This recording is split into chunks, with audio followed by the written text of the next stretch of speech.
বন্ধুরা, মালাস গার্ডেনিং হ্যাভেনে আপনাদের সকলকে অনেক অনেক স্বাগত। আশা করি আপনারা সবাই অনেক ভালো আছেন। আমিও অনেক ভালো আছি, সাথে বাগানের নিত্য কাজে ব্যস্ত আছি। বন্ধুরা, হাড় গুঁড়ো, নিমখোল, শিংকুচি, অ্যাপসাম সল্ট, কেমিক্যাল ফার্টিলাইজার, এমনকি বাইরে থেকে কিছুই না কিনে খুব সামান্য মাটি দিয়েও কিন্তু আপনারা খুব সহজে বাড়িতে একটা ছোট্ট বাগান তৈরি করে নিতে পারেন। আমি আমার বাগানটা তৈরি করেছিলাম তখন আমার কাছে খুবই কম মাটি ছিল। আস্তে আস্তে মাটির মধ্যে সবজির খোসা, গোবর সার আর গাছের শুকনো পাতা মিশতে মিশতে অনেক পরিমাণে মাটি হয়ে গেছে। এখন বাগানে বেশ অনেকগুলোই গাছ রয়েছে। আগের দিন গুনছিলাম, পুরো গুনার পরে দেখলাম 600-রও বেশি গাছ আমার বাগানে এখন রয়েছে। তো আপনারাও খুব সহজেই কিন্তু একদম ঘরোয়া পদ্ধতিতে ছোট একটা বাগান নিজের জন্য তৈরি করে নিতে পারেন। তো আজকে বাগানে আমরা এটাই দেখব যে কিভাবে হাড় গুঁড়ো, নিমখোল, শিংকুচি, অ্যাপসাম সল্ট এমনকি বাইরের কিছুই না কিনে খুবই সহজে বাগানে তৈরি করা যায়। বাগানে এই দেখুন, এবছরে বেশ কিছু শীতের ফুল এখনও ফুটে চলেছে। তো বেশ কিছু গাছ এখনও মরে গেছে, আর কিছু গাছে এখনও ফুল ফুটছে। তো এটা হলো ড্যান্থাস ফুলের গাছ। তো এই গাছটাতে শীতকালে কিন্তু খুবই কম ফুল ফুটেছে, খুব ভালো গ্রোথ হয়েছিল না। আর এখন আস্তে আস্তে গাছটা একটু বড় হয়ে ঝাঁকড়া হয়েছে, আর দেখি খুব সুন্দর ফুল ফুটছে। আর শীতের এই যে ফুলটা দেখতে পাচ্ছেন, গ্যাজিনিয়া, আর এই যে ফুলটা এটার নাম হলো ইমপেশেন্স, আর এই ফুলটার নাম হলো ন্যাস্টারডিয়াম। এর কিন্তু দানাও হয়। আর পিটুনিয়াও কিন্তু এবছর আমার বাগানে প্রচুর ফুটেছে। আর এই পিটুনিয়াগুলো দেশি ভ্যারাইটির পিটুনিয়া, আর প্রত্যেক বছর বাগানে প্রচুর চারা নিজের থেকেই হয়। প্রত্যেক বছর কিন্তু এখান থেকে চারা আমি আর কিনি না। এর আগে আপনাদেরকে দেখিয়েছিলাম যে পিটুনিয়ার চারাগুলো সব লাগানোর ভিডিওটা। তো আপনারা যদি না দেখে থাকেন, গিয়ে দেখে নিতে পারেন। আর এদিকে আমার ছোট মেয়ে রোজই ছাদে আসে, আর সে একটা একটা করে এরকম পাকা টমেটো তুলে নেয়, নিয়ে বেশ ওইভাবেই হাতে করে খাওয়া শুরু করে দেয়। বাড়িতে কেনা টমেটো অনেক আছে, কিন্তু তার এই গাছ থেকে ছিঁড়ে খাওয়াইটাইতেই সে সব থেকে বেশি মজা পায়। আর রোজই সে এই কাজই করে। আর এদিকে দেখুন, এই যে উচ্ছের দানা বসিয়েছিলাম সেখান থেকে চারা হয়েছে, আর এখানে একটা লাউ গাছের চারা হয়েছে। তো এই দুটো চারাকে তুলে নিয়ে বেডের মধ্যে ট্রান্সফার করে দেব। এই দেখুন, এই যে বেডটা তৈরি করেছি, এই বেডটার মধ্যে যে মাটিটা তৈরির ভিডিওটা কিছুদিন আগেই দেখেছেন আপনারা। তো এই বেডের মধ্যে মাটিটা একেবারে নিচের দিকে বসে গেছিল।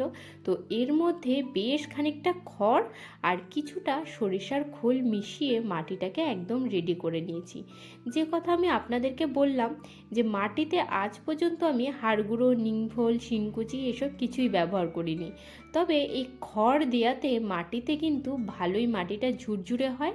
আর যারা কোকোপিট কিনতে পারছেন না, কোকোপিট কিন্তু খুবই কস্টলি, মানে 1 কেজি কোকোপিট প্রায় 50 থেকে 60 টাকা দাম পড়ে যায়। তো যারা না কিনতে পারছেন তারা আশেপাশে খোঁজ করে দেখুন, এই ধরনের খড়ের কাটা খড়, বা যদি রাইস হাস্ক মিলে যায়, রাইস হাস্ক মানে ধানের ওই খোসাটা যদি পান, সেটাকে দিয়ে কিন্তু মাটির সাথে মিশিয়ে খুব সহজেই গাছ তৈরি করতে পারেন। আর এটা হচ্ছে একটা উচ্ছের দানা লাগিয়েছিলাম এর মধ্যে, আর সেটাই জার্মিনেট হয়েছে। তো এটাকে এখন এই বড় বেডটার মধ্যে ট্রান্সফার করে দেব। আর মাটিটা তৈরি করে আর সরিষার খোল মিশিয়ে রেখেছিলাম, সরিষার খোল মাটিতে মেশাবার সাথে সাথে গাছ না লাগিয়ে মাটিটাকে ভিজিয়ে ধরো 1 সপ্তাহ কি 5 দিন রেখে দিয়ে তারপরে যদি গাছ লাগানো যায়, গাছের কিন্তু গ্রোথ খুবই ভালো হয়।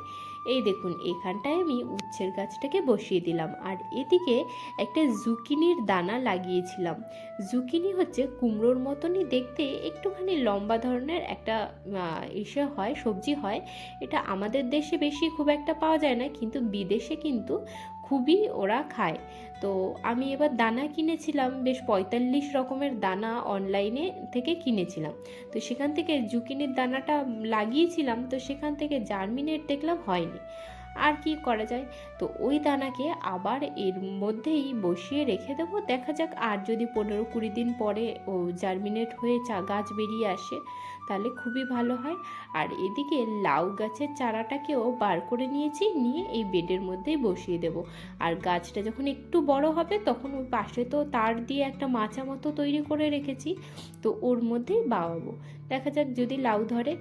আর এদিকে দেখুন এই যে জমিটা, এই জমিটার মধ্যে যে মাটিটা আমি ব্যবহার করেছি সেটা কিন্তু খুবই সামান্য মাটি, কারণ এর মধ্যে বেশিরভাগই রয়েছে একদমই ওই গাছের কাটা ডালপালা, পাতা, শুকনো পাতা, এই সমস্ত।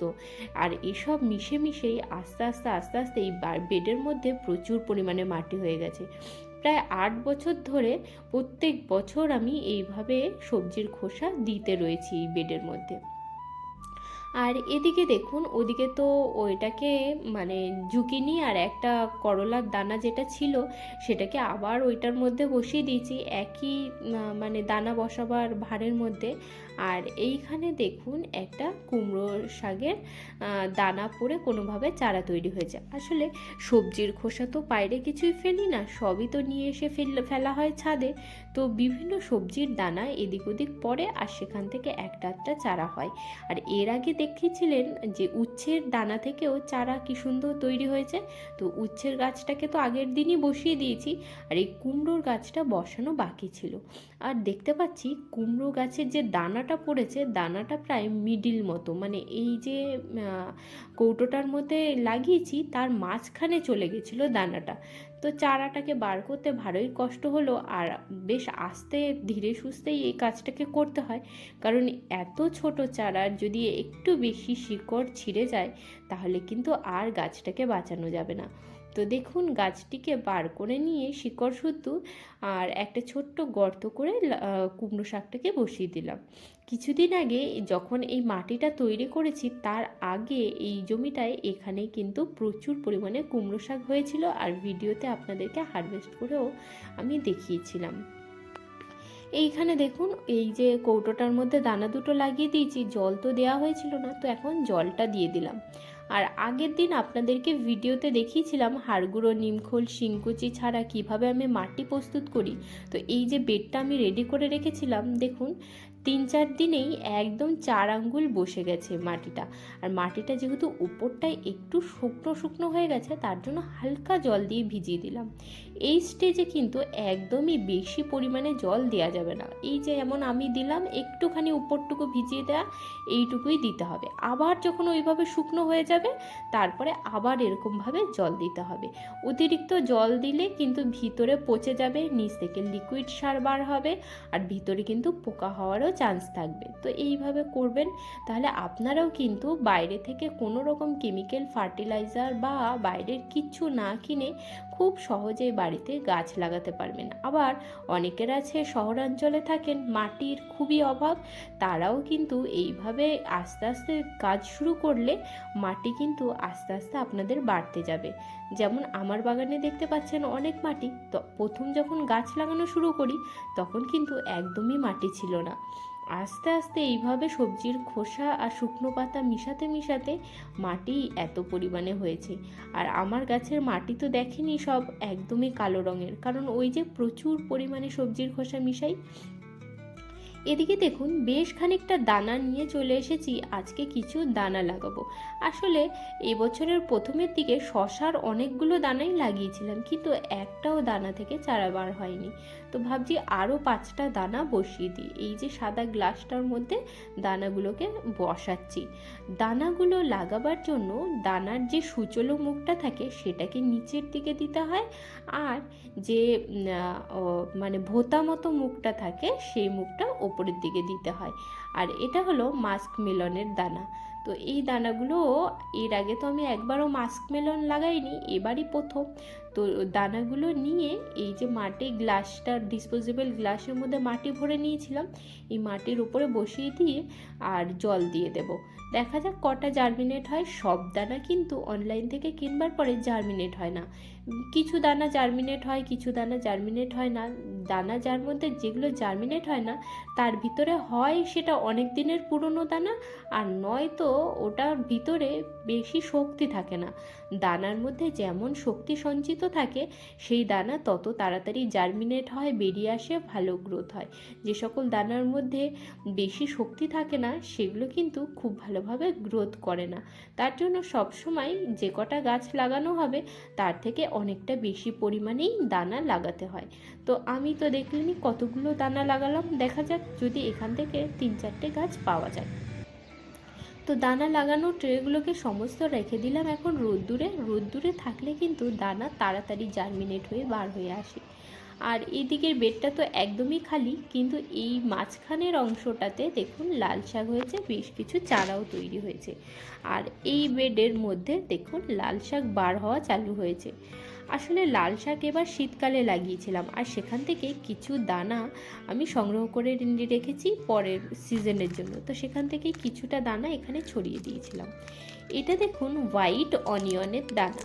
হোয়াইট অনিয়ন মানে সাদা রঙের যে পেঁয়াজটা হয় সেই পেঁয়াজের দানা। তো এই পাশে বেটের অংশটা মাটির তো রেডি করাই আছে, কিন্তু কোনো রকম দানা লাগাইনি।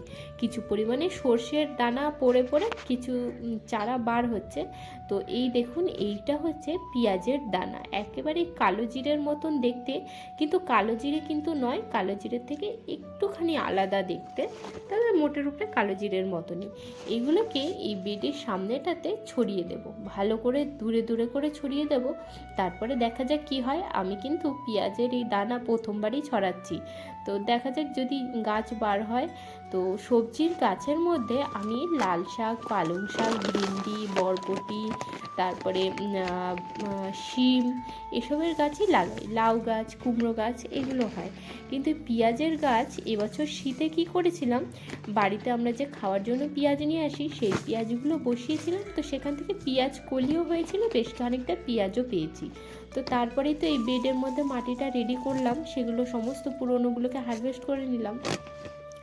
আর এবার দেখা যাক এইগুলো থেকে কেমন পেঁয়াজ বার হয়। তো দানাগুলোকে হালকা করে ছিটিয়ে দিয়ে ওপর থেকে দেখুন হালকা একটা মাটির লেয়ার আমি দিয়ে দিচ্ছি, দিয়ে এর উপরে ভালোভাবে জল দিয়ে রেখে দেবো। আর আমার বাগানের এই অংশটাতেই একটুখানি ভালো রোদ্দুর আসে, তার জন্য সবজির গাছ বেশিরভাগই আমি এই সাইডটাই লাগাই। আর ফুলের গাছও এই সাইডে রাখি, কিন্তু প্যারাপিটের ওপরে থাকে। এই দেখুন ভালোভাবে জল দিয়ে দিচ্ছি।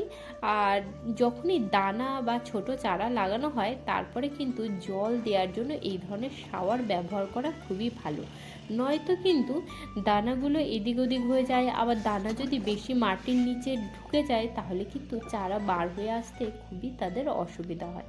তো এই ধরনের শাওয়ার সিস্টেম দিয়ে দেখুন ভালোভাবে জল দিয়ে দিয়েছি। আর এইদিকে দেখুন আমার এই লঙ্কা গাছটাতে কত সুন্দর লঙ্কা ধরেছে। এই প্রথম এই গাছটাতে লঙ্কা ধরলো। কিছুদিনের মধ্যেই এই লঙ্কা হারভেস্টিংয়ের জন্য তৈরি হয়ে যাবে। গাছের ডগার পাতাগুলো একটু কুঁচকাতে শুরু করেছে, তো দেখা যাক। এরপরে এর মধ্যে একটুখানি নিম তেল স্প্রে করে দেব। আজকের ভিডিওটা বন্ধুরা আমি এখানেই শেষ করছি। দেখা হচ্ছে আপনাদের সাথে আবার পরের ভিডিওতে। আপনারা সবাই ভালো থাকবেন, সুস্থ থাকবেন। আর ভিডিওটি যদি ভালো লাগে তাহলে আমার চ্যানেলটিকে সাবস্ক্রাইব করবেন। আর যদি আপনাদের কোনো বন্ধু বান্ধব থাকে যারা গাছ পছন্দ করে তাদেরকে আমার ভিডিওটা শেয়ার করে দেবেন। টাটা বন্ধুরা।